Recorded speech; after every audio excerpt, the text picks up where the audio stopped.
그리고 정말 오랜만에 춥네요. 네. 그럼에도 불구하고 이 새벽 눈을 뚫고 나오신 주님의 성도님들 주님의 이름으로 축복합니다. 어제 저녁 말씀 이어서 베네수엘라에서 신학교 사역을 하고 있습니다. 초교파로 여러 교단의 목사님들이 모여서 74명의 목사님들이 매 3개월마다 일주일씩 와서 신학교에서 합숙하고 다시 돌아가서 목회하고 3년 코스로 이렇게 하고 있습니다. 베네수엘라에서는 처음 있는 초교파 신학교고요. 신학교보다는 목회자 훈련은 그런 비슷합니다. 그래서 목회하시는 분들이 오셨는데 베네수엘라에는 새벽기도가 없죠. 근데 저희는 새벽기도부터 시작을 합니다. 새벽기도에 늦게 오면 2번 늦게 오면 잘리거든요. 여기는 이제 전 교단의 한 교단의 교단장도 있고요. 베네수엘라 기독교 협의회 부총회장도 있고 대단하신 5,000명 모이는 그 목사님도 있고 짱짱하신 분들이 많이 오셨는데 짱짱하고 말고 상관없이 새벽기도 2번 늦으면 잘립니다. 그래서 안 잘리려고 이렇게 막 열심히 새벽기도 때 베네수엘라에서는 이렇게 주여 삼창하고 새벽기도를 시작합니다. 주여를 세뇨리라 그랬는데 세뇨 이렇게 주여 삼창기도 하고 새벽기도를 시작합니다. 1시간 기도합니다. 1시간. 처음에 목사님들이 1시간을 다 기도를 못했죠. 근데 이제 신학교를 하다 보니까 다들 1시간씩 기도하기 시작하고 이분이 베네수엘라 기독교협의회 부총회장인데 좀 있으면 총회장 되거든요.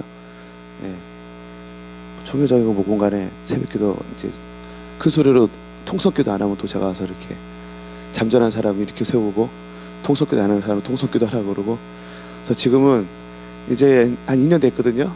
이 목사님도 사역하는 데 가면은 시키지도 않았는데 어디 가든 주여 삼창하고 이렇게 목회하는 모습을 보게 됩니다. 강의 드는 모습이고요. 각 때마다 이제 강사님들이 오셔서 이렇게 말씀 전해주시고 밤마다 집회를 합니다. 밤마다 이제 집회하고 기도하고 이게 많은 조용한 교단의 목사님들이 많이 오셨는데 처음에는 이렇게 반발이 많았거든요.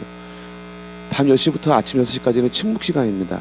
침묵 시간에는 아무도 말을 못하고 핸드폰도 사용하지 못하고 컴퓨터도 못합니다. 그때는 크게 기도하는 교단 목사님들이 반발을 합니다. 왜 우리는 말을 못하느냐? 새벽기도 때 주삼청하고 큰 목소리 기도하면은 조용하게 기도하시는 목사님들이 또 반발합니다. 왜 꼭 굳이 크게 기도를 해야 되느냐? 정말 여러 교단 목사님들 모였으니까 정말 힘들더라고요.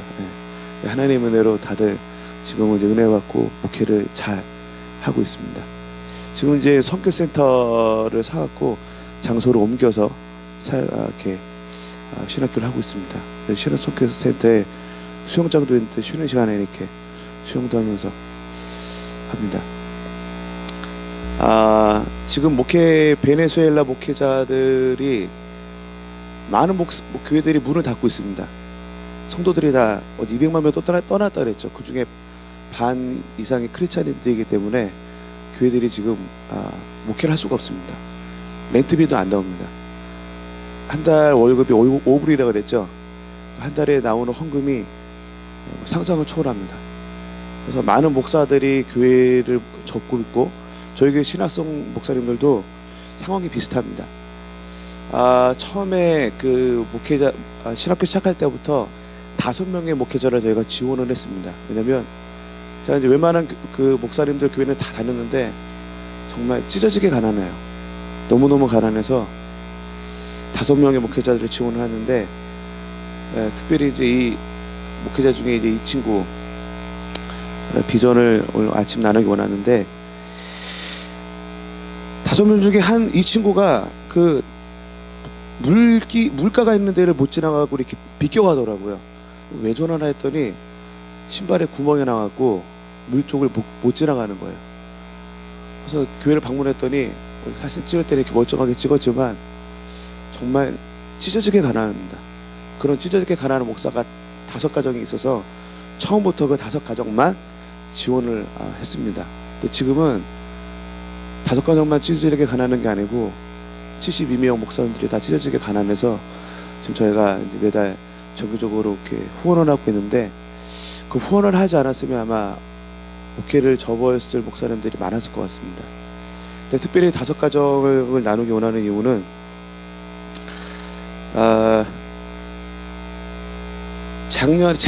작년에 어떤 강사님이 오셔서 이제 신학교 강의를 하시는데 마지막 날 갑자기 강의랑 상관없는 이야기를 막 붕이 비슷하게 하시면서 그러시는 거예요. 이제 베네수엘라에도 선교센터가 필요합니다. 막 그러시는 거예요. 그래서 아니 강인하시지 저분은 왜 저러시나.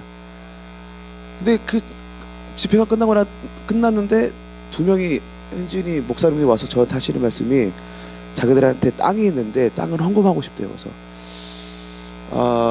아니, 헌금한 말도 안 했고 필요하지도 않는데 이분들이 너무 감정적인가, 갑자기 왜 이러나, 좀 혼란스럽더라고요. 근데 그날 저녁에 그냥 마지막 날 집회였는데 제가 집회를 인도하는 하나님이 다시 그 마음을 주시는 거예요. 베네수엘라에 선교센터가 필요하다. 그래서 말씀을 나누고 나는 돈이 없지만 하나님께 순종하겠다. 홍해가 갈라질 때까지 기다리지 않고 난 홍해에 먼저 들어가겠다. 나와 함께 홍해에 들어갈 사람 있으면 앞으로 나와라 라고 했더니 이 목사님이 막 우당탕 거리면서 앞으로 나오더라고요. 그러면서 한다는 얘기가 얼마 전에 새 차가 한 대 생겼대요. 근데 그 차를 팔아서 헌금을 하겠다고 그러더라고요. 그래서 이게 뭘까? 왜 이런 일이 벌어지는 걸까? 지질하게 신발도 없는 목사면 그 차를 팔아서 신발이나 사지 왜 이렇게 시키지도 않았는데 차를 팔고 막, 나 그걸 기대했던 건 아니었는데, 근데 이 목사님 나오고 난 다음에 그 다음 목사님 나오셔서 자기도 차가 한다는데 팔겠답니다. 근데 내가 그 목사님 교회 집회 가서 아는데 한 50년 된 버스 트럭 한 대 있거든요. 예, 정말 저 굴러가나 뭐 그럴 정도의 트럭이 있는데, 근데 그 목사님한테는 그 트럭의 나중 간증에 의하면 자기 부인보다 더 사모했던 소중했던 트럭이라고. 그러니까 그 트럭은 그 목사님한테 전부죠. 근데 그 트럭을 팔아서 헌금을 하겠답니다. 근데 그 다음에 또 2사람이 나와서 오토바이를 팔겠대요. 그 다음 목사님이 나왔는데 그 다음 목사님도 이 목사님 비길 정도로 일주일 내내 옷 하나만 입고 같은 옷 입고 다녔던 목사님이었는데, 목사님이 한다는 말씀이, 목사님이랑 사모님 둘이 나왔어요. 근데 사모님이 마이크를 잡고서 이제 얘기를 하는데 팔팔 떨면서 막 울면서 얘기를 해요. 한다는 얘기가, 얼마 전에 새로운 집이 하나 생겼는데, 그때 표현을 하면 벌벌 떨면서 집이 하나 생겼는데 이러면서 집을 팔아서 헌금을 하겠다고. 내가 그 목사님 교회도 목사님 집에도 방문해서 왔는데 애가 셋이거든요. 도저히 그건 안 되겠더라고요. 여기까지 당신 거 못 받겠으니까 들어가라고 말을 하려는 순간 하나님이, 내가 하는 일인데 네가 왜 방해하느냐, 조용해라. 근데 결국은 그렇게 이제 헌신하고 나갔어요. 신학교가 끝나고 이틀이 지났는데 저 목사님한테 연락이 왔습니다. 차를 팔아서 헌금했다고. 돈을 저희 이제 은행에 돈이 들어왔는데 봤더니 달러로 치면 환산하면 930불. 지금은 5불인데 그때 당시에는 한 10불에서 15불이 한 달 월급이었거든요. 계산을 해보시면 몇 년치의 월급인지 계산이 되시죠. 그래서 이제 그 친구가 헌금했다라고 이제 고백을 하는 거 나니까 그 외에 고백했던 헌신했던 사람들이 정말 다 집 팔고 차 팔고 해갖고 헌금을 들어왔어요. 진짜 하나님이 하시는구나. 사실 뭐 과거의 두렙돌에 대한 설교를 수없이 듣고 수없이 했었죠. 근데 저는 그때 과거의 두렙돈을 진짜 봤습니다. 근데 그걸 통해서 하나님이 어떤 일을 행하셨냐면 베네수엘라 선교센터를 허락을 해주셨습니다. 정말로. 그래서 이제 베네수엘라에도 아마존 같은 사이트가 있거든요. 그 사이트에 들어가서 이제 보기 시작했습니다. 근데 이제 어떤 그거를 봤는데 이걸 봤습니다. 이제 저희가 산 선교센터거든요. 거의 이제 성 같죠. 정말 성 같습니다. 선교센터를 이제 대충 돌아보는데 한 40분 걸리고요. 자세히 돌아보려면 1시간 반이 걸립니다. 근데 그래 6헥타르거든요. 제가 말하는 1시간 반은 1헥타르 건물이 있는 데만 1시간 반이 걸리고요. 나머지 건너편에 5헥타르 땅이 있는데 지금 8개월 전에 샀거든요. 아직도 땅을 다 못 돌아봤습니다. 저 사이트를 딱 보는데 50만 불에 나왔더라고요. 그래서 이제 바로 그 부동산 업자한테 전화해서 30만 불밖에 없으니까 뭐 팔려 팔든 아니면 말고 그랬더니 다음날 바로 연락이 왔어요. 30만 불 하자고. 하루 만에 20만 불 깎아줘서 이거는 문제가 있는 곳이다. 뭔가 이게 이상하다. 그래서 까라카스에서 1시간 반이 걸리는 곳에 있는데 일단 뭐 미쳐보자니까 가보자 하는데 여기가 막 그냥 꼬불꼬불 산 쪽으로 깊이 들어가는 거예요. 산 쪽으로 한 30분 이상을 들어가는데 이런데 진짜 뭐가 있나? 의심이 될 때쯤 갑자기 사진으로는 표현이 잘 안 되거든요. 사진으로는 그 사이트에 나와 있는 사진도 이 선거센터에 10분의 1도 표현이 안 돼 있는. 그래서 딱 가는데 갑자기 엄청난 성 같은 게 딱 나오는 거예요. 딱 들어갔는데 제가 이 건물을 보자마자 이게 4층짜리 건물이거든요. 2층, 3층이 숙소고 4층이 테라스하고 1층이 이제 그 창고고 그런 데인데 또 건물이 엄청나게 많습니다. 그걸 보면서 내가 집사람한테 처음 했던 얘기가 내가 만약 여기를 먼저 봤다라면 20만 불은 못 깎았을 것이다. 근데 내가 안 보고 사진만 보고 했기 때문에 깎았다. 근데 깎아줘서 이제 가서 봤죠. 근데 왜 그러냐면 지금 나라가 개판이니까 돈 많은 사람들이 헐값으로 그냥 다 처분하고 그냥 나라를 떠나요. 주인이 이탈리아 건축가였습니다. 그리고 이탈리아 그 되게 좋은 레너웨어라는 되게 베네수엘라의 한 집 걸로 한 집을 갖고 있다는 그 되게 엄청 비싼 식기 사장이에요. 그러니까 돈을 엄청나게 벌어가지고 자기가 생각하기 나중에 한다는 얘기가 자기 가족이랑 친구들끼리 모여서 쓰려고 어마어마한 성을 만들어 놓은 거예요. 다 지어놨는데 갑자기 나라가 어려워져서 친구랑 가족들이 나라를 다 떠나고 자기 혼자 남았어요. 나이가 많았거든요. 이제 70세가 넘었는데 다 떠나고 혼자 남았으니까 저를 어떻게 해요? 그래서 저게 이제 그 건축하는 분은 이름 모셔봤더니 딱 보자마자 최소 500만 불짜리다. 최소. 나중에 알고 봤더니 주인이 한다는 얘기가 자재값만 300만 불 들었대요. 그 다음에 그 운반비 그런 거는 뭐 세지도 않았고 그냥 기초적으로 다 자재값과 인건비만 500만 불 드는 곳이라고 하는데 그 50만 불에 내놨는데도 사람들이 안 사는 거예요. 지금 베네수엘라는 팔면 팔지 살 타이밍이 아니거든요. 50만 불 내놨는데도 안 사니까 안 샀다가 제가 이제 몇 년 만에 산다 그러니까 20만 불 그냥 바로 깎아준 거예요. 저희가 이제 여기 뭐 하는 그 데가 있고요. 이게 이제 이쪽을 붙이면 안 되고 이쪽을 붙여야 되는구나. 네, 수영장도 있고요. 아까 그 신학생들이 보았던 그 수영장 있죠. 저희는 이제 쉬는 시간에 수영하고 놉니다. 신학교에서. 그 옆에 보면 이렇게 스파가 있거든요. 건식 스파가 하나 있고 습식 스파가 2개가 있고요.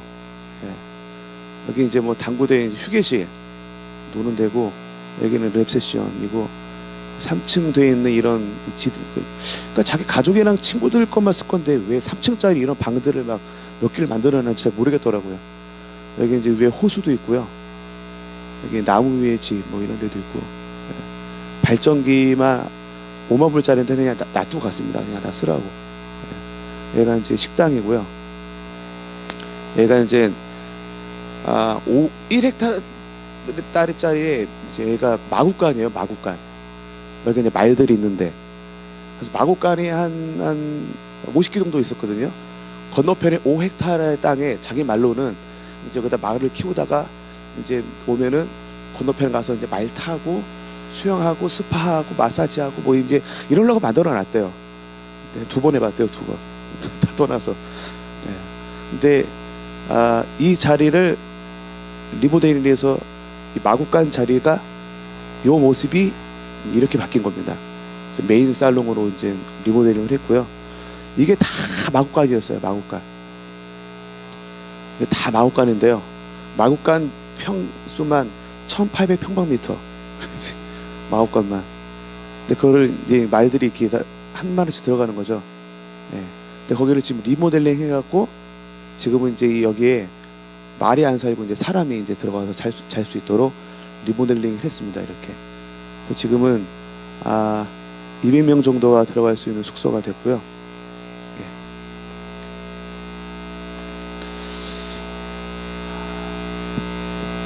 제가 이거 살 때 제 손에 980불이 있었습니다. 30만 불을 내야 되는데 엄청 깎아줬어도 저한테 30만 불은 뭐 어마어마한 돈이거든요. 태어나서 한 번도 생각하지 못했던. 근데 저 돈을 다 긁어모았더니 9,800불이 있더라고요. 아니 980불. 그래서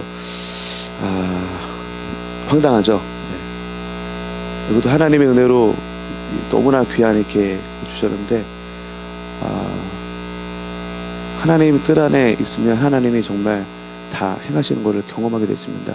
근데 이 모든 것의 시작이 어디서 시작됐냐면 저서 시작된 게 아니고 현지 목사님들, 찢어지게 가난한 목사님들이 정말 집 팔고 땅 팔고 자동차와 모토바이 팔아서, 사실 이제 그분들이 이거 다 판 거 합쳐도 돈이 이거 살 때는 뭐 사는 거에 비해서는 턱없이 모자랐지만 하나님께서는 현지 목사님들의 헌신을 절대 잊지 않으시더라고요. 사실 한국 사람들의 문화에 의하면 우리는 정말 강하게 빡세게 막 집 팔고 뭐 헌금하고 그런 경우들이 있지 않습니까? 근데 남미 문화는 어제 말씀드렸던 것처럼 항상 많이 하나 문제 없고 항상 행복하고 이런 분들이기 때문에 제가 이 사건이 있고 난 다음에 선배 선교사님한테 이거를 나눴거든요. 그랬더니 선배 20년 30년 중남미에 선교하신 선교사님들도 이 얘기 듣고 깜짝 놀라시더라고요. 중남미에 그런 사람들이 있어 막 그러시면서.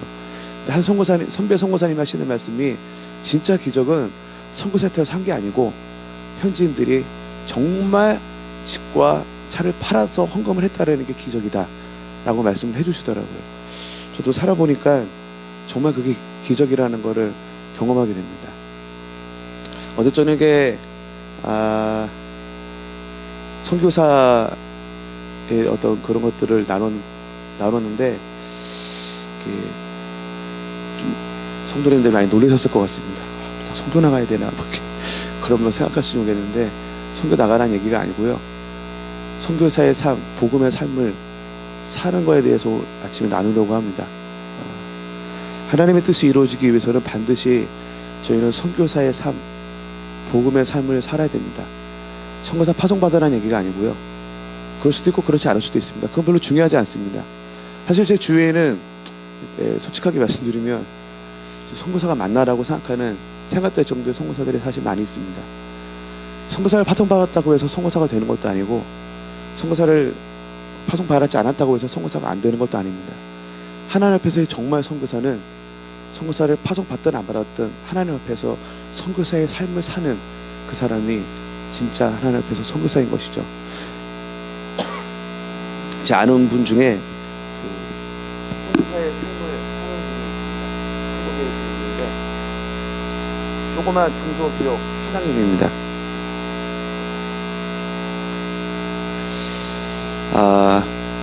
이거 나누기 전에 베네수엘라에 11년 동안 단기팀이 2번 왔거든요. 네. 단기팀도 안 옵니다. 네. 한 이제 8년 전인가 하여튼 그 마이애미 연합감리교에서 단기팀 한 번 왔는데 어른들이었어요. 근데 그분들이 끝나고 돌아갈 때 이제 마지막 이제 같이 예배를 드리는데 하나님 마음 주셔서 하나님이 파송 예배를 드리라 마음 주십니다. 그랬더니 그분들이 깜짝 놀라면서 막 이제 돌아가니까 다 끝났어. 이제 집에 가서 라면도 먹고 막 노는 거야. 막 그런 판에 갑자기 제가 파송 예배 드리겠습니다. 그랬더니 다들 놀래가지고 왜 파송 예배? 그때 이제 나눴던 말씀입니다. 선교사의 삶, 복음의 삶. 그 중소기업 사장님은 먹고 사는데 전혀 지장이 없으세요.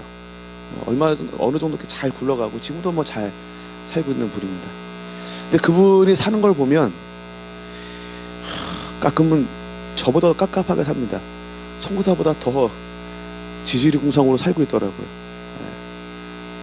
충분히 더 좋은 차를 살 수 있는데 티코 타고 다니시면서 그분 딱 그렇게 스케줄 보면은 한 달에 한 번 외식을 하고 수입의 한 70% 이상을 항상 선교 헌금으로 헌금을 하시고 최소한의 삶만 살아가시는, 제주에 선교사 파송을 받았지만 선교사의 삶을 살지 않은 선교사보다 그분이 하나님 앞에서 더 선교사라는 걸 저는 계속 경험하게 됩니다. 어젯밤에는 요한복음 12장 26절, 나를 섬기려고 하는 사람은 누구든지 나를 따라오너라. 내가 있는 곳에는 나를 섬기는 사람도 나와 함께 있을 것이다. 누구든지 나를 섬기면 아버지께서 그를 높여주실 것이다 라는 말씀 나눴습니다. 이 아침에는 그 전전 말씀인 24절, 요한복음 12장 24절, 내가 진정으로 너희에게 말한다. 밀 하나가 땅에 떨어져서 죽지 않으면 한 알 그대로 있고 죽으면 열매를 많이 맺는다 라는 말씀을 나누기 원합니다. 우리가 떠나지 못하는 이유 중에 하나는, 내려놓지 못하는 이유 중에 하나는 죽기 싫어서 그렇습니다. 죽기만 하면 많은 열매가 맺어진다는 걸 분명히 아는데도 불구하고 그렇지 못하는 경우들을 참으로 많이 보게 됩니다. 중소기업 우리 집사님을 통해서 하나님께서 열방 가운데 얼마나 많은 열매를 맺고 계시는지, 그분이 아주 오랫동안 그렇게 살았기 때문에 참으로 많은 간증들과 많은 눈물과 많은 열매들이 있는 것이죠. 우리 현지 선교사님, 목사님들 구멍난 신발 신고 다니면서 들었던 그 죽음의 열매가 얼마나 많은 인생들이 살아가는데 쓰임 받는지. 사실 지금 베네수엘라 사람들은 절망 가운데 있습니다. 현지인들 만나보면 하나님 안 믿는 사람들까지도 하나님은 자기를 버렸다라고 생각하고 그러고 나라를 떠납니다. 정말 소망이 없습니다. 그런데 이 선교센터가 이 가장 어려운 때에 어마어마한 선교센터를 사고 난 다음에 우리 현지 목사님들은, 특별히 헌감한 목사님들은 저기서 신학교를 할 때마다, 모임을 할 때마다 하나님이 우리를 버리지 않으셨고 우리를 기억하시고 우리를 사랑한다라는, 이거 하나의 장소가 아니고 그들에게는 엄청난 증표인 것이죠. 그렇게 살아가는 모습을 보면서 정말 과거의 두렙돈 갖다가 뭐를 할까 싶지만 오병이어의 역사를 일으키시는 하나님께서는 정말 별것도 아닌 보잘것없는 그걸 통해서 어마어마한 일들을 행하시는 것들을 경험하게 됩니다. 지금 여기는 사실 이제 그 천주교 수양가는 좋은 데가 되게 많거든요. 근데 저는 이제 트레스디아스 사역을 하려고 한 8, 9년 전에 까라카스 근방에 있는 1대, 2대, 3대 도시를 다 돌아다니면서 기독교 수양가를 봤는데요. 정말 처절합니다. 저도 막 쓰고 싶지 않을 정도의 그런 데들의 수준이 다 대부분인데, 여기 오시는 분들은 사실 이거 사진으로 봐서는 한 20분의 1도 잘 이렇게 감이 안 오거든요. 그래서 여기 딱 도착하면 사람들이 정말 다 깜짝 놀랍니다. 모두가 얘기합니다. 베네수엘라의 최고의 기독교 수양관이다 라고 얘기를 하죠. 2월 달만 5개의 교회 이상이 여기를 썼거든요. 3월 달 한 달 내내 그 글로벌 리더십 스쿨 하면서 썼고, 4월 달에도 이제 수없이 많은, 매주 많은 교회들이 와서 함께 사용을 하고 있습니다. 그런 엄청난 일들을 하셨던 것이죠. 그 하나님께서 동일하게 우리의 삶을 통해서 그런 일들을 하기 원하십니다. 한 알의 밀알이 죽기를 기다리는 것이죠. 우리가 죽고 나면 그 죽음 위에서 얼마나 많은 일들을 행하실 수 있는지 하기를 원하시는 하나님께서 말씀하기를 원하시는 것입니다. 창세기 구약에 보면 아브라함 이야기가 나옵니다. 너무나 잘 알죠. 하나님께서 어느 날 아브라함 불러서 내가 너를 통해서 뭐 하늘의 별처럼 뭐 바다의 모래처럼, 근데 아무리 기다려도 아들을 주지 않다가 결국 이제 이삭을 얻게 됩니다. 하나님이 하시는 일들을 보면 정말 자주 이해가 안 됩니다. 그 이삭을 통해서 하나님의 뜻이, 하나님의 약속이 이루어져야 되는데, 우리가 잘 아는 것처럼 창세기 22장에 하나님께서 어느 날 아브라함을 부르십니다. 이제 이삭을 바쳐라.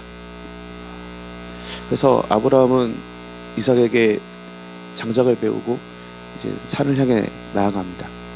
또 중간에 아들이 물어보죠. 아버지, 장작을 다 했는데 예배 드려 간다는데 죽일 뭐 짐승 어디 있습니까? 저도 이제 한 아버지로서 부모님들 아브라함의 입장을 생각한다라면 정말 100세에 얻은 아들, 하나밖에 없는 아들을 죽이러 갈 때 심정이 어떻겠습니까? 아브라함 이제 묵묵히 걸어갑니다. 아브라함은 그 이 사건이 있기 전에 이렇게 생각했을 것 같습니다. 아, 드디어 하나님이 나에게 이삭을 주셨으니 이삭만 잘 키우면 모든 게 끝나는 거야. 이제 이삭을 받고 난 다음부터 아브라함은 아주 걱정 없이 편안하게 잘 살고 있었습니다. 아무런 문제 없이.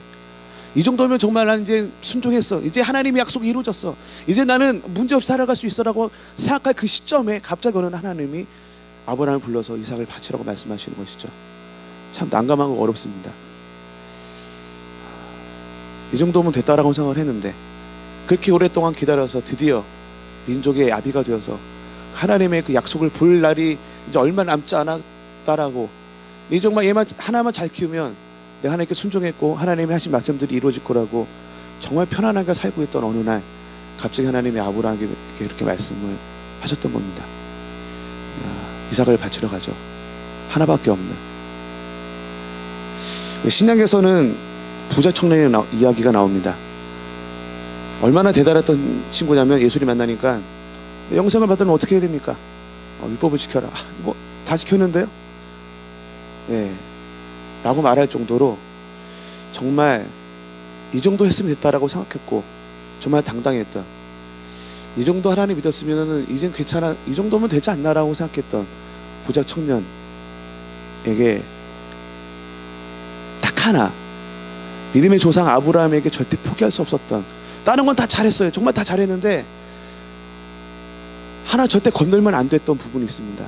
이삭만큼은 건들면 안 됐었고, 부자 청년에게 율법을 지키라고 말하는 건 괜찮겠지만 네가 갖고 있는 걸 다 포기하라고 말하는 것만큼은 말하면 안 됐었던, 절대 그것만큼은 건들면 안 됐었던 부분을 하나님이 건들기 시작하는 것이죠. 과부의 두 랩돈, 그 부자에게 100만 불 갖고 있는 사람한테 뭐 10만 불 헌금하라는 거 뭐 그건 괜찮겠지만 두 랩돈 갖고 있는 그 사람에게 두 랩돈을 요구하시는 하나님, 아들이 100명 뭐 10명 5명 있는 것도 아니고 하나밖에 없는 그 이삭을 굳이 바치라고 말씀하시는 하나님, 참 어렵습니다. 그래서 이제 이렇게 말씀을 전하러 가끔 이렇게 다니다 보면 어젯밤에 잠깐 말씀드렸던 것처럼 교회마다 색깔과 성향과 비전과 성숙함이 다 다릅니다. 근데 저도 어젯밤 많이 갈등을 했죠. 하나님, 어제 이 말씀과 간증은 히든카드 마지막 날 쫙 뭐 이렇게 해야 되는 거 아닙니까? 하는데 하나님이 굳이 그걸 말씀 전하라 그래서 성도님들 마음 어렵게 첫날 집회부터 막 주님 나를 보내소서 뭐 이런 거 하고, 예. 근데 하나님이 주신 마음이 이 교회는 정말 준비되어 있고 성숙하고 건강한 그런 교회인 게 확실합니다.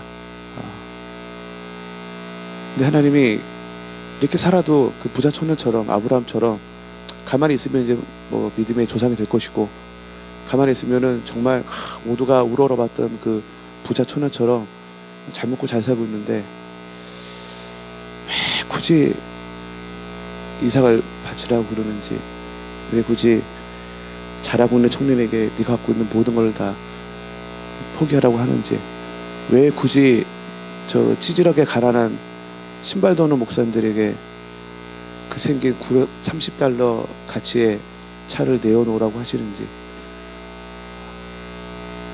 그 집 팔면은 최소한 끼 걱정하지 않고 오래 한동안은 잘 살 수 있을 목사님한테 왜 굳이 그 집을 바치라고 말씀하시는지, 근데 거기에는 확실한 이유가 있습니다. 하나님의 영광을 보기 위해서입니다. 만약 저분들이 헌금하지 않았다면 저는 뭐 찾아보지도 않았을 거고 뭐 기도하지 않았을 텐데, 그날 밤 했던 그 현지 목사님들의 헌신, 처절한 피눈물 나는 헌신을 통해서 나타난 열매는 비교할 수 없는 어마어마한 열매가 났던 것처럼 아브라함이 이삭을 바친 것을 통해서 하나님이 그에게 굳이 물어보고 싶었던 게 있습니다. 네가 갖고 있는 그 마지막보다 네가 나를 더 사랑하고 네가 나를 더 신뢰하고 의지하느냐 하나님이 굳이 알고 싶으셨던 겁니다. 저 사고 나니까 이제 뭐 소문이 나가지고 제 위상이, 사실 이제 제가 베네수엘라에 있으면서 힘들고 어려운 게 어젯밤에 나눴던 건 정말 이제 도망치고 싶어서 초창기 때 힘들었는데, 지금 힘든 건 이제 또 다른 차원의 힘듦입니다. 하나님의 은혜로 사역들이 너무 커지고 많다 보니까 어딜 가나 막 목사님들이 막 뭐 오셨냐 그러고, 어떤 데는 1년 전에 집회를 초청했는데 아직도 못 간 데가 있거든요. 막 가면은 막 진짜 막 극진히 대접을 해주고, 어느 날 보니까 제 위치가 너무 높아져 있는 걸 알게 됐습니다. 이걸 다 사고 나니까 더 막 이렇게 돼갖고, 처음에 막 좋더라고요. 사실 한 6개월 정도는 안 믿겨지는 거예요. 이게 정말 우리 거 맞나? 막 그렇게 생각될 정도로 너무너무 좋거든요. 너무너무. 너는 하나님이 물어보시더라고요. 도현아, 내가 만약에 선거센터 포기하라 그러면 포기할 수 있겠냐? 아이고, 주지를 마시든가. 뭐 굳이 주시고 또 뭐 이런 거. 이삭을 주지 마시든가. 뭐 이삭을 주고 또 바치라고 그러시고 뭐 이렇게 하십니다. 왜냐면 하나님은 여전히 내 삶 가운데 하나님이 되길 원하시고, 하나님은 여전히 내 삶에 가장 중요한 자리에 있길 원하시기 때문입니다. 저 포기하는 데 힘들더라고요. 사실 이제 뭐 그 사역을 나누다 보면 훨씬 더 많은 부분들이 있는데, 그럴 때만 하나님이 저에게 체크하시는 게 있습니다. 너 그거 다 잃어도 계속 날 섬길 거니? 너 그거 다 없어져도 계속 베네수엘라 사역할 거니? 가끔 잊지 않으시고, 딱 내가 이제 살짝 본질을 잃어버리고 할 때마다 하나님이 항상 물어보십니다. 얼마 전에 드렸습니다. 하나님, 뭐 가져가시면 가져가시고 뭐 알아서 하시라고. 내가 만약에 추방당해서 저런 것들 다 잃어버린다 하더라도 여전히 하나님은 저에게 하나님이시고, 여전히 하나님은 저희 주인이십니다. 제 인생에 변하는 건 아무것도 없습니다. 선교 나오기 전에 첫째가 1살이었는데, 저희가 이제 어제 잠깐 가정했던 것처럼 그 이상한 가정에서 살았기 때문에 항상 그 엄마의 빈자리가 있었거든요. 그래서 이제 좀 제 삶에 많은 문제들이 있었죠. 나중에 알고 봤더니 제가 자식에 대해 엄청 집착하고 있다는 거를 선교 나오기 전에 알게 됐습니다. 정말 뭐 한국에서 사역할 때에도 대학생 사역을 했었었는데, 대학생 교회 목회를 했었었는데 항상 제 설교는 강했거든요. 사실 지금 이제 어른들이 많아져서 제가 아주 부드럽게 설교를 하고 있는 겁니다. 사실 이제 그 청년들 집회나 목회자 세미나 가면 거의 뭐 다 죽습니다, 그냥. 이제 어른들이 많아서 아주 부드럽게 설교를 하고 있는데, 한국에서부터 그렇게 이제 사역을 했었죠. 항상 헌신하고 막 버리고 모든 거 다 올리고 주님을 위해서 막. 그런데 정작 저한테 그게 현실이 되니까 다른 거 다 포기할 수 있겠는데 제 딸을 포기 못 하겠더라고요. 근데 그때 이제 선교 나가기 얼마 전에, 저희 교회는 주의마을 선교단체였는데 318명의 선교사가 59개국에 나가 있거든요. 그 중에 이제 선교사 중에 한 분이 러시아에 계시는 어떤 천병기 선교사님이라는 대단하신 분이 있는데, 저희 김광신 목사님, 원로 목사님이 이제 그 교회를 세우신 분, 그분들이 1990년도 초창기에 이제 막 선교 나갈 때 김광신 목사님 눈만 마주치면 그러셨대요. 저는 본 적이 없는데 눈을 마주치면 선교 가라고 그러면 바로 거기서 아멘하고, 그렇게 선교 나가신 분들이 엄청나게 많은 장로님들 이렇게 나가서 선교사님이 되셨는데, 그분들 간증을 들어보면 진짜인가? 그럴 정도의 어마어마한 간증들이 있거든요. 러시아 초창기 이제 공산권이 무너지자마자 저희 선교가 이제 선교를 해서 지금은 러시아에 2,000개 이상의 교회가 있는데, 한 분의 어젯밤 나눴던 한 사람의 순종을 통해서 하나님의 열방 가운데 얼마나 많은 일을 행하시는지는 상상을 초월합니다. 러시아에만 2,000개 이상의 교회들이 있는데 그 한 분 한 분의 헌신, 근데 그 헌신이 얘기를 들어보면 정말 처절합니다. 굳이 그렇게까지. 근데 그 천병교 선교사님의 그 간증을 들으면 아이들이 10대들이었거든요. 셋이 있었는데 가라 그러니까 갔어요. 그냥 애들을 미국에 놔두고. 막 그 간증을 듣는데 정말 죽겠더라고요. 내가 그렇게 살아야 되는구나. 그래서 그날 밤 정말 펑펑 울면서 제 딸을 주님께 드렸던 기억이 있습니다.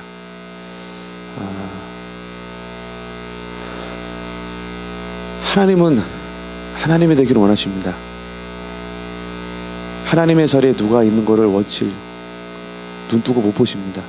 누군가 하나님의 자리를 탈취하려고 할 때 하나님은 다시 나타나셔서 내가 정말 너희 하나님이 맞느냐라고 물어보시는 것이죠. 이삭을 통해서만 아브라함에게 주신 약속이 이루어질 수 있는데, 그 아브라함을 주시고 다시 아브라함이 하나님인지, 우리가 믿는 그 여호와 하나님이 하나님인지를 알고 싶어 하시는 것이죠. 그냥 편하게 잘 살고 있었는데, 아브라함도 부자 청년도 저도. 그런데 하나님은 계속해서 우리한테 물어보십니다. 지금까지 네가 다 포기한 거 말고 아직 포기하지 못하고 있는 그것 포기할 수 있느냐? 그게 하나님이냐 내가 하나님이냐 물어보기 원하시는 것이죠. 하나님이란 하나가 땅에 떨어져서 죽지 않으면, 하나 그대로 있고 죽으면 어마어마한 열매를 맺게 됩니다. 하나님의 영광을 보기 원한다면 반드시 선교사의 삶을 사셔야만 합니다. 복음의 삶을 사셔야만 합니다. 그 시작은 우리 인생에 진짜 하나님이 진짜 하나님이 되시는 겁니다. 하나님이 진짜 하나님이 되기 위해서는 내가 절대 포기하지 못하는 그것까지 포기하는 순간 하나님이 진짜 내 인생에 하나님이 되셔서 하나님이 계획하시고 있는 어마어마한 일들을 보게 되는 것입니다. 어제 말씀 나눴던 것처럼 하나님이 보내신다라면 버티시지 마시고 가셔야 됩니다. 그리고 부르심이 여기에 있다라면 저 사람 갔으니까 됐네가 아니고 나는 이거 남았으니까 다행이다가 아니고, 그 마이미 연합감리교회 이제 제가 파송 예배 드렸다 그랬죠. 그 중에 한 분, 이번 달에 사실은 3주였거든요. 근데 여기 도착한 날 올랜도 장로교회 집회가 잡혀갖고 이제 한 달을 갑자기 머물게 됐는데, 이제 개비에 3일 정도 있어요. 제가 마지막 마이미로 돌아가는데 그분이 마이미에 살고 있어서 그분 집에서 다시 머물기로 했거든요. 가끔 제가 그 집을 가고 그분이 가끔은 저 선교지에 옵니다. 근데 그분이 어떤 분이었냐면 짱짱했던 분이었거든요. 근데 그날 파송 예배를 받고서 정말로 선교사의 삶을 살기로 결정을 했습니다. 돌아가서 나서 제일 먼저 한 일이 집을 팔기 시작했죠. 내가 그분 처음 집에 갔을 때 와 이건 뭐 우와 그냥 뭐 그렇더라고요. 저한테 막 자랑을 하는데 하나님이 축복을 주셔서 수영장이 몇 개가 있고 차가 몇 대가 있고, 내가 근데 그때 그분께 드린 표현으로는 제가 더 이상 구역질이 나서 못 듣겠으니까 그만하셨으면 좋겠어요. 제가 알던 것처럼 제가 좀 세기 때문에 그분이 충격을 받았죠. 그 다음에 이제 파송 예배 때 제가 설명을 했습니다. 축복, 하나님이 그것은 자체가 축복이 아니고 그거는 저주가 될 수 있습니다. 하나님에게 주신 축복들을 하나님을 쓰지 못한다라면 그 축복은 이미 저주입니다. 선교사의 삶을 살 수 없다라면 하나님이 주신 축복들은 더 이상 축복이 아닙니다. 유럽이 그랬고 미국이 그랬고 한국이 그랬고, 하나님이 주신 엄청난 축복들을 자랑하는 순간 하나님을 쓰지 못하고 이미 저주인 것이죠. 그분이 선교사의 삶을 살기로 결정을 하고 돌아가자마자 집을 팔기 시작하는데, 제가 그분 집을 가끔 방문할 때마다 집이 바뀌어져 있어요. 갈수록 맨 마지막 갔을 때는 정말 이렇게까지 조그만 데 살 필요는 없을 것 같은데요. 말하고 싶을 정도로 정말 최소한의 것만, 그분도 이제 사업을 갖고 계시는데 다 선교비로 쓰는 것이죠. 하나님 앞에서 정말 그분은 이제 그분이 한 7, 8년이 지났는데도 정말로 그분은 하나님 앞에서 선교사의 삶을 살아가는 모습을 보게 됩니다. 지금도 이번 마지막 주에 또 그분 집 오랜만에 갔는데 어떤 변화가 있을지 또 먹고 사는데 저는 지장이 없죠. 그냥 그렇게 살아가면 됩니다. 그런데 선교사의 삶을 살기로 결정을 하고 자기가 절대 포기할 수 없었던 것들을 포기하기 시작할 때 그분의 삶을 통해서 하나님이 열방 가운데 그분들이, 제가 한국에 있던 그분, 미국에 있는 그분들이 품고 있는 나라가 한두 나라가 아니거든요. 그러니까 그분들의 성경을 통해서 수없이 많은, 한두 사람이 아니고 수없이 많은 나라들이 하나님의 영광을 보게 되는 걸 제가 직접 목격하고 있습니다. 하나님께서 선교사로 부르신다라면 반드시 가셔야 되고요. 안 부러진다고 해서 뭐 이렇게 다행이다고 생각하시면 절대로 안 됩니다. 우리의 그 자리에서 선교사의 삶, 복음의 삶을 살기로 결정할 때 쉽지 않습니다. 이 정도 헌신하고 순종했으면 아이고 새벽기도 나오고 오래됐고 우리 아이들도 잘 다니고 우리 건강한 교회고 다 너무 좋습니다. 근데 하나님은 그 이상을 우리에게 원하시고 그 이상을 우리에게 주기를 원하시는 것이죠. 하나님은 정말 열방의 하나님이시기 때문에 열방 가운데 하나님의 영광을 드러내기 원하시는데 항상 그 일을 하나님의 백성들과 함께 하십니다. 그냥 백성들이 아니고 선교사의 삶으로 살기를 결정하는, 그래서 정말 절대 포기할 수 없었던 그것까지 포기하고 하나님이 진짜 나의 하나님 되는 그들과 함께 하나님의 일들을 이루시는 것들을 보게 됩니다. 각자 다르죠. 무엇이 나에게 이상인지, 무엇이 나에게 부자 청년에게 포기할 수 없었던 그 한 가지인지는 모르겠지만 그것들을 포기하기 시작할 때 지금까지 보지 못했던 하나님의 영광을 우리 삶을 통해서 보게 될 거라고 확신을 합니다. 하늘의 미랄이 땅에 떨어졌으면 안 죽겠다고 버티시면 안 되고 그냥 죽어야 됩니다. 사실 이거 말씀 전할 때 항상 하는 얘기가, 크리스찬들 주일 아침 좀 더 구체적으로 말씀드리겠지만 어떻게 하면 살까 하고 고민하고 살아가는 모습들을 볼 때 안타까운 마음이 듭니다. 제가 이 땅에서 살아가는 이유는 어떻게 하면 저 사람보다 잘 살 수 있을까가 우리의 목적이 아니고 어떻게 하면 더 처절하게 죽을 수 있을 것인가가 이 땅에서의 저의 삶이 되어져야만 합니다. 어떻게 하면 살 것인가가 아니고 어떻게 하면 죽을 것인가가 우리의 목적이 되어져야 됩니다. 왜냐하면 우리가 죽기 시작할 때 진짜로 하늘의 미랄이 땅에 떨어져 죽으면 어마어마한 열매를 맺는 것들을 보기 시작하기 때문입니다. 2030 집회 갔더니 엄청나게 많은 청년들이 있더라고요. 참 많이 이렇게 제가 혼란스러웠습니다. 그 중에 몇몇 지체들은 이제 개인적으로 나눴었는데 열심히 공부하죠. 너무 좋습니다. 한국 사람들의 성향, 열심히 부지런히 무엇을 위해서 왜 그렇게 해야 되는지 잊고 사는 게 문제이긴 하는데, 물어보죠. 넌 그렇게 공부하기를 원하니? 제가 한국에서 대학생 사역을 했기 때문에 제자들이 고대, 서울대, 연대, 이대 그런 친구들이 제자들이었거든요. 그러니까 그 정도 들어갈 친구들이니까 얼마나 열심히 공부를 했겠습니까? 그 친구들 만날 때마다 물어봤던 질문이 있습니다. 공부를 그렇게 하는 이유가 뭐냐? 여러 가지 이유가 있는데 한 마디로 말하면 살자는 얘기죠. 잘 살고 싶다 이거죠. 그게 모든 크리스찬들, 청년들의 꿈이었습니다. 남을 어떻게 짓밟았든지 간에 다 내가 잘 살면 되는 거니까. 그래서 한국에 그렇게 많은 크리스찬들이 있음에도 불구하고 그렇게 많은 부조리가 있는 이유가 하나님 있는 사람들의 목적이 어떻게 하면 잘 살 것인가가 됐기 때문이라고 생각합니다. 우리의 목적은 어떻게 하면 잘 살 것인가가 아니고 어떻게 하면 더 처절하게 죽을 것인가,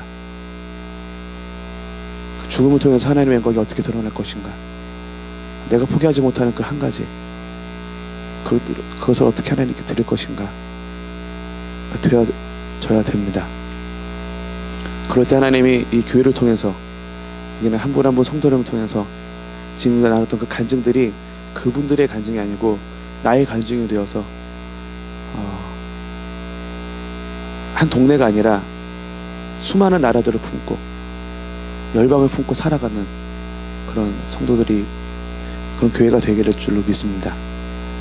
다시 한번 오늘 말씀 읽고 함께 좀 기도하는 시간 가졌으면 좋겠는데요. 요한복음 12장 24절 말씀입니다. 내가 진정으로 진정으로 너희에게 말한다. 밀알 하나가 땅에 떨어져서 죽지 않으면 한 알 그대로 있고 죽으면 열매를 많이 맺는다. 이 말씀을 믿으신다라면 오늘 우리가 좀 이 아침에 어떻게 하면 내가 잘 죽을 수 있을 것인가, 그리고 내가 절대 포기하지 못하고 죽이지 못하는 그것이 무엇인가. 어쩌면 이 아침에 하나님께서 부자 청년과 아브라함에게 요구하셨던 것처럼 그거를 요구하실 수도 있을지도 모르겠습니다.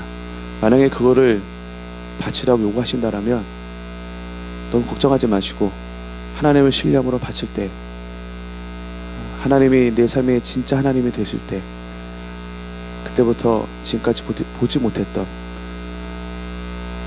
하나님의 놀라운 역사와 영광을 보게 될 줄 믿습니다. 마치 말씀을 기억하시면서 하나님, 혹시 피아노 치신 분 오셨나요?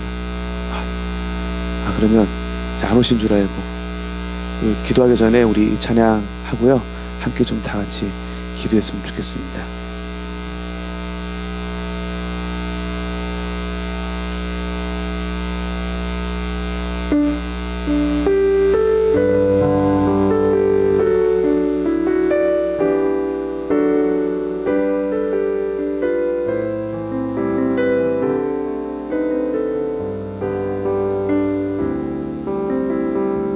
주님의 기쁨 되기 원하네. 내 마음을 새롭게 하소서. 새 무대가 되게 하여 주사. 주님의 빛 비추게 하소서. 나 주님의 기쁨 되기 원하네. 나 주님의 기쁨 되기 원하네. 내 마음을 새롭게 하소서. 새 무대가 되게 하여 주사. 주님의 빛 비추게 하소서. 내가 원하는 한 가지, 주님의 기쁨이 되는 것. 내가 원하는 한 가지, 주님의 기쁨이 되는 것. 겸손히 내 마음 드립니다. 겸손히 내 마음 드립니다.